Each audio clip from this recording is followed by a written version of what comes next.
if I'm being honest, this is a video I never thought I'd actually ever film.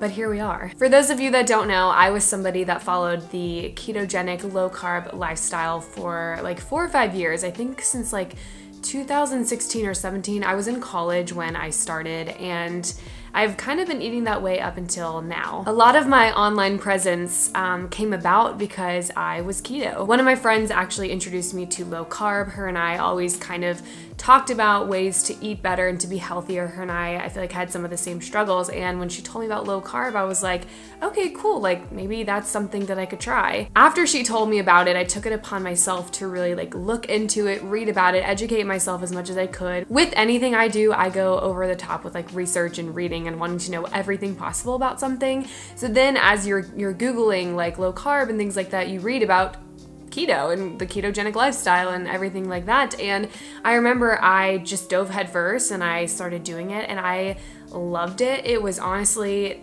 the best thing for me at the time. I became obsessed with the idea of creating new recipes, baking things, finding substitutes for my favorite foods.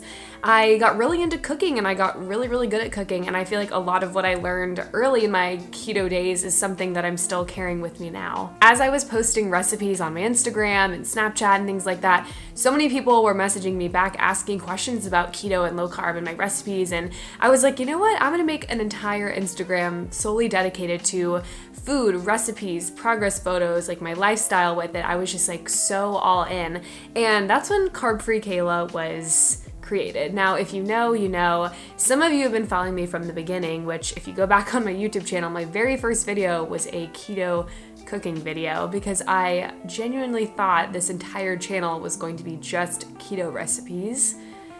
That would have been a little boring, but I really just kind of developed this online presence of someone that was going to share recipes, share my health journey, share like my life with food and dieting and like whatever. And I feel like I really enjoyed myself, and I gained a lot of followers and gained a lot of support from other people, and people were cheering me on, and it was overall a great time. I began following other accounts, I learned more recipes, I found people on YouTube and Instagram that I am still friends with to this day that I've actually met over the internet, and some of those people are incredible, and I'm so glad I met them through that platform. I continued keto for a while, like the quote-unquote strict keto where you genuinely don't consume any carbohydrates whatsoever.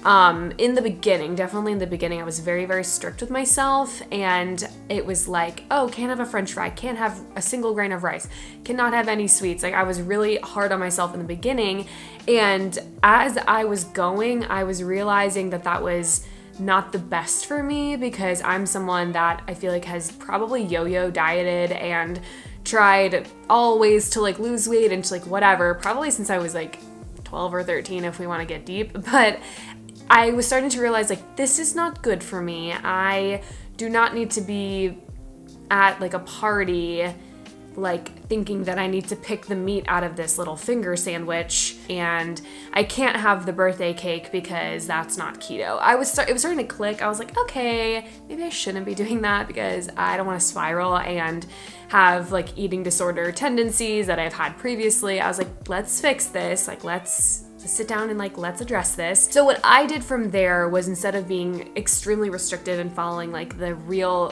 quote-unquote keto guidelines or rules or whatever you want to call them, I was starting to incorporate things that I liked, and I was not being so strict, and I was just not going like full-fledged back to my old eating habits. And that went well, honestly, just starting to incorporate things that I liked again, and you know, foods that I had once considered bad or like I was afraid of or something, and I realized nothing changed when I started to incorporate those foods back. I was like, okay, this is fine. I never really liked to tell people that I was keto because it's such a buzzword, it's so controversial. I never really would tell people that I was keto because then it would just spark all these questions, and people would like be very judgmental and they'd have a lot to say, and I usually just told people, you know, if they were like, oh, you look great, or like, oh, what are you eating, or you know, I love your Instagram, or whatever it was, I just said, yeah, I tend to avoid like a lot of processed carbs and sugar, and I feel like that's still my answer for the most part, and I'm okay with that. For me, it was like cutting out things that were just so small. Like I was like, can I buy like regular ketchup that just doesn't have cane sugar in it? Like, is the cane sugar in regular ketchup gonna kill you? No, but I was like focusing on reading labels, and I was like, okay, if I can buy the sugar-free ketchup that just doesn't have cane sugar in it, to me it's a no-brainer. I was like, okay. One thing from going keto low carb was I got really good at reading ingredients, reading labels, focusing on nutritional value, and I feel like that was a huge plus to this, because I feel like previously, before I kind of transitioned keto low carb, I didn't really fully understand label reading and ingredients, or I just wasn't paying as close of attention to it. And because I was focusing on finding hidden sugars and finding whatever, I got really good at reading labels, and I feel like that still helps me now. And if I'm being honest, there were a lot of great benefits that I had from eating keto and eating low carb. I did lose a significant amount of weight in that time period, and I continued to lose weight. And when I went to the doctor, my cholesterol was way better than it had ever been in my life. My blood pressure was lower. There was actually so many benefits to it. I was never somebody through the whole timeline where I only ate red meat and eggs and cheese and heavy cream and butter in my coffee. I never did that. That part of keto for me was like a very quick phase that I went through, and then I was like, no, I actually need vegetables. So yeah. What I've learned through all of this by having an Instagram, by helping people, by talking to people is there are no two diets or ways that you incorporate food into your life that are going to work for everybody. If there was like a one diet, one way to eat that worked, even still, not everybody would look the same. Like, everybody has different body compositions, they have different family history, different genetics, different like comorbidities. Like, it doesn't matter what you're eating, like it's not gonna work for every single person around you. As long as it works well for you, you know, you're taking care of yourself in the best way that you possibly can. And also we have to remember that like dieting and eating certain ways is still such a privilege. Like, I talked about this, I did a Tom Brady eating video, like following his diet or whatever, and I talked about how like when you get the opportunity to choose how you're eating and buying your own groceries and preparing your own meals, it is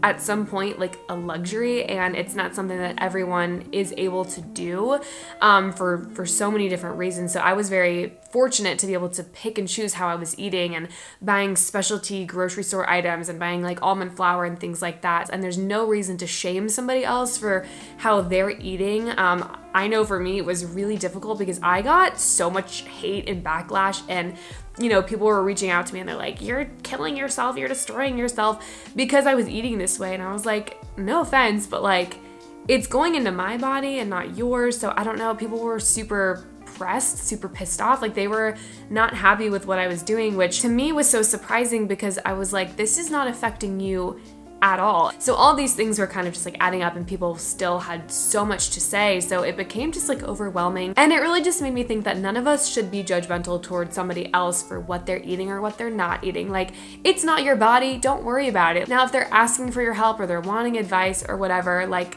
then help them, but don't offer unsolicited advice for people's diets. Don't offer unsolicited advice to what somebody's doing and how they could do it better or differently. Like, just let people live. So to talk about what I'm eating now is still pretty similar.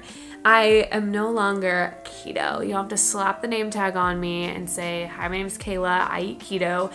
It's more of like, okay, I want to focus my meals on, you know, whatever healthy protein, some kind of vegetables, some fiber, some things like that, and then kind of sneaking in carbs here and there, because like I mentioned earlier when I said there's no diet that is like a one size fits all. What works for me may not work for you, and so on and so forth. So seriously, like, there is a level to me that has some gluten intolerance, and I don't do well with eating carb heavy foods all the time. I get extremely bloated. I do have difficulties with my bowels and my regularity, if you will. I break out more, my skin gets like puffy and red.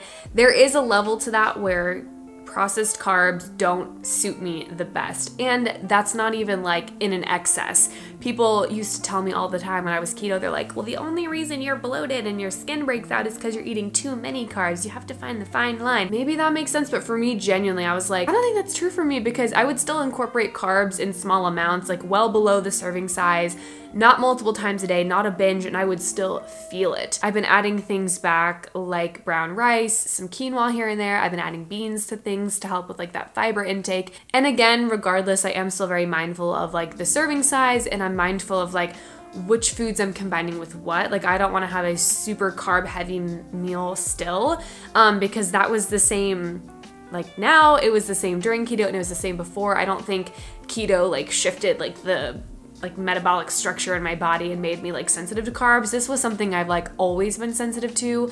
Really realized it during my keto era, and then now I'm like, okay, it still stands true and I still have to be like mindful of what I'm doing. I did want to make this video though because a lot of you guys that have been following me for a while have been asking questions about, especially my recipe videos that I've been posting on my YouTube and just in general. I did change my Instagram from Carb Free Kayla to Sincerely Kayla to make it more of like a health, wellness, lifestyle sort of Instagram versus just a food and recipe based Instagram. I think that about sums it up.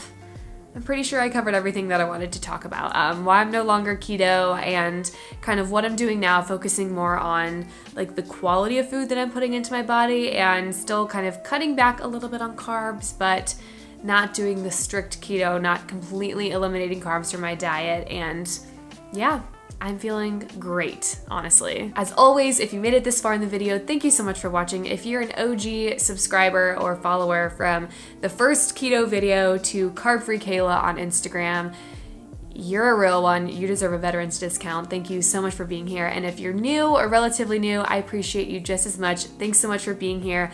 Thanks for being along for the ride.